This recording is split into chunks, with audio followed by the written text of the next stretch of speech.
Halo anak-anak, kembali lagi bersama Mr. LD. Tentu saja pembelajaran Pak lagi ya. Sekarang sudah bab 4. Kita masuki bab 4 ya. Kemarin kita sudah ulangan harian ya, mengerjakan LKS bab 3. Sekarang kita akan mengerjakan bab 4. Oke, kita sebelum mulai mari kita bernyanyi dulu ya. Karena pembelajaran kita temanya hari ini adalah bisa dilihat manfaat ibadah. Let's go.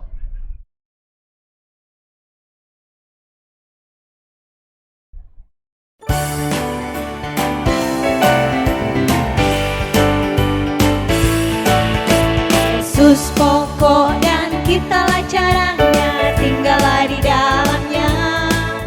Yesus pokok dan kitalah caranya, tinggallah di dalamnya. Yesus pokok dan kitalah caranya, tinggallah di dalamnya. Pastilah kau akan berbuah. Yesus cintaku, ku cinta kau, kau cinta dia. Yesus cintaku, ku cinta kau, kau cinta dia. Yesus pokok dan kitalah caranya, tinggallah di dalamnya. Yesus pokok dan kitalah caranya, tinggallah di dalamnya. Yesus pokok dan kitalah caranya, tinggallah di dalamnya. Pastilah kau akan berbuah.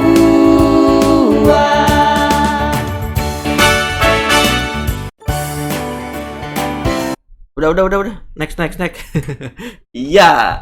Kemudian pembacaan Alkitabnya adalah dari Yohanes 5 ayat 1 sampai 8. Oke, kita baca ya. Nah, kalian baca sendiri, oke? Akulah bapak anggur yang benar dan Bapakkulah pengusahanya. Setiap ranting padaku yang tidak berbuah dipotongnya, dan setiap ranting yang berbuah dibersihkannya supaya lebih banyak dan berbuah. Nah, sisanya kalian baca sendiri ya. Ini bisa kalian screenshot atau bisa kalian pause dulu, oke? Atau kalian bisa buka kitab kalian masing-masing ya. Next. Dari Timotius 4 ayat 6 sampai 10. Nah, ini ada dua pembacaan kita ya. Nanti kalian baca sendiri ya di rumah ya. Dengan selalu mengingatkan hal-hal itu kepada saudara-saudara kita, engkau akan menjadi seorang pelayan Kristus Yesus yang baik, terdidik dalam soal-soal pokok iman kita dan dalam ajaran sehat yang telah kau ikuti selama ini, dan seterusnya. Nanti kalian baca sendiri ya untuk mempersingkat waktu karena kuota ya. Kalian bisa pause dan baca sendiri. Oke. Mantap. Let's go, kita lanjutkan. Nah, ini untuk materinya ya. Pertama-tama nih, apakah kalian tahu gambar apa ini? Gambar apa kira-kira, guys? Gambar apa ini? Nih, menurut di buku ya, ini adalah gambar jam matahari. Kalian tahu nggak jam yang kalian tahu sekarang itu kan bentuknya apa tuh? Bentuknya bulat gitu ya. Ya ini juga bulat sih, tapi ya mekanismenya yang berbeda. Nah, kalau jam yang kalian tahu selama ini kan pakai baterai gitu ya, ada gambar digitalnya kan, ada yang bulat juga bentuknya yang jam di rumah.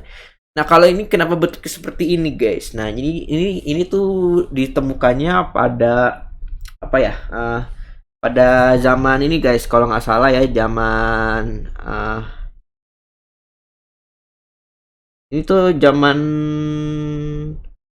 apa? Zaman Mesir deh kayaknya deh kalau nggak salah ya. Kalau saya lupa itu, nanti coba dikoreksi ya. Ini zaman Mesir. Jadi di sini tulisannya sih apa ya? Di apa itu alat yang sangat kuno ya, berarti sekitar peradaban Mesir lah dia udah bikin kayak begini, guys. Nah, ini tuh namanya sundial, jam matahari, atau namanya itu sundial ya. Nah, sebuah perangkat yang kuno untuk menunjukkan waktu berdasarkan pergerakan matahari di meridian. Nah, jadi nanti matahari bergerak, nah itu bayangannya tuh nanti dia bergeser tuh, kalau jam 12 di arah situ, jam 3 di arah situ, nah gitu guys. Jadi yang dilihat tuh bayangannya ya. Itu. Nah, kalian juga bisa bikin sendiri kan, ada prakteknya di SD. Hai. Langsung kita lanjutkan nih ya. Nah, jadi kenapa kenapa kita mengambil ilustrasi jam ini ya. Kenapa ya? Karena seiring dengan perubahan posisi matahari itu, waktu yang ditunjukkan oleh bayangan itu berubah. Nah, matahari itu bisa menolong manusia untuk mengetahui waktu. Matahari menjadi pertanda siang dan malam. Nah, jadi kita mengetahui itu patokan kita kapan kita mesti bangun, kita mesti sekolah, kita mesti beraktivitas, kapan mesti kita tidur, main game dan sebagainya gitu ya.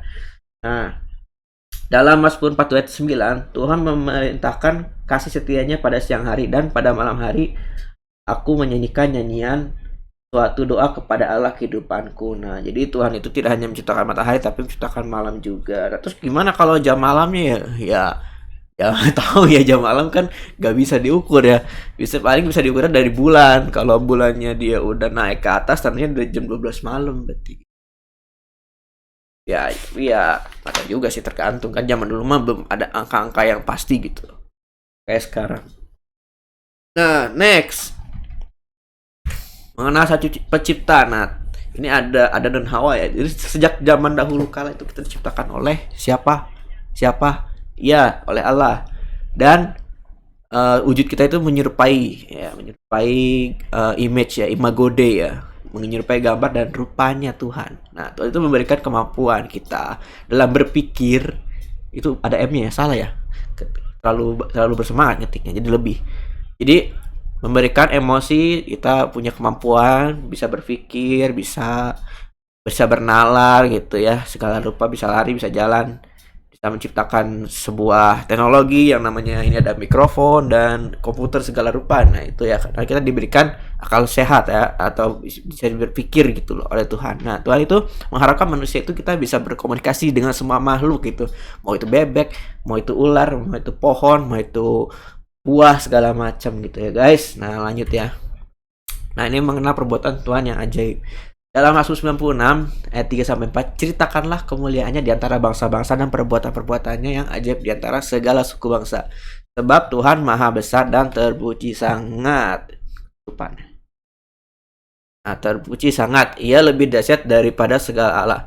Dengan beribadah kita semakin mengenal perbuatan-perbuatan ajaib yang Allah lakukan. Bukan hanya membaca firman Tuhan, tapi juga merasakan perbuatan-perbuatan ajaib dalam kehidupan sehari-hari. Ibadah menolong kita untuk tetap beriman, gitu guys.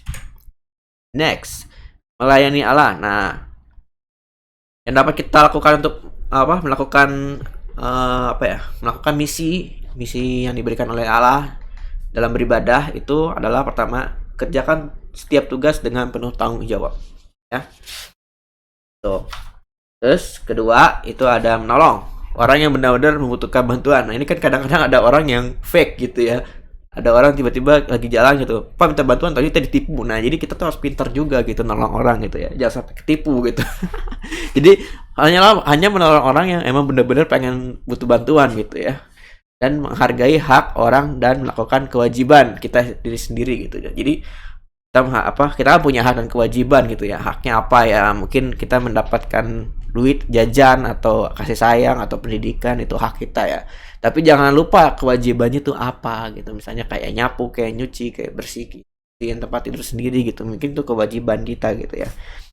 Baik itu mau di sekolah, di masyarakat, atau di keluarga juga. Nah, kalau di sekolah ya mungkin kewajiban kita ya belajar atau ngapain gitu ya. Nah, mungkin kalau di masyarakat ya buang sampah di tempatnya, itu contoh kewajibannya ya.